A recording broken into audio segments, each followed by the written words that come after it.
Hello friends, this is Ipsita. Welcome back to my channel Shruti video वाली। तो friends, आज आपको पता है ना क्या है, बावड़ा रथ यात्रा हम पालन करें। तो 2 साल हो गया इस कोविड-19 के वजह से हम रथ खींच नहीं पा रहे।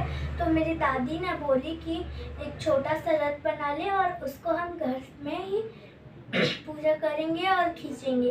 तो मैंने ये रथ बनाई है, आपको दिखाऊंगी। चलिए देखते हैं हमारा रथ। ये है हमारा रथ।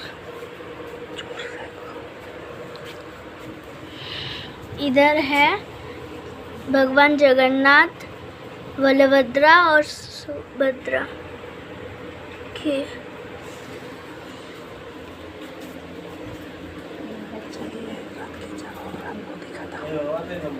चलिए हम रथ खींच के आपको दिखाते हैं।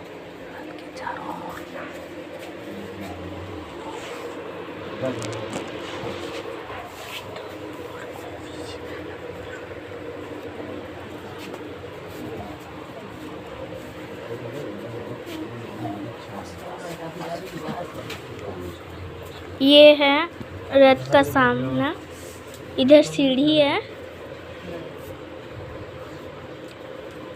आइए अभी हम रथ खींचते हैं।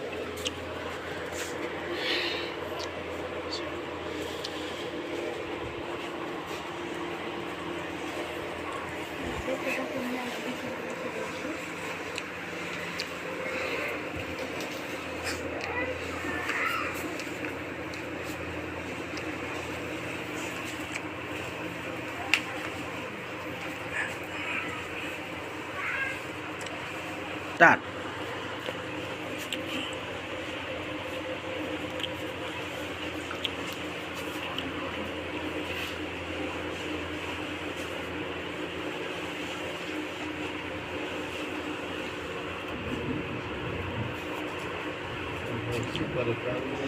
तो फ्रेंड्स, आपको ये मेरा रथ अच्छा लगा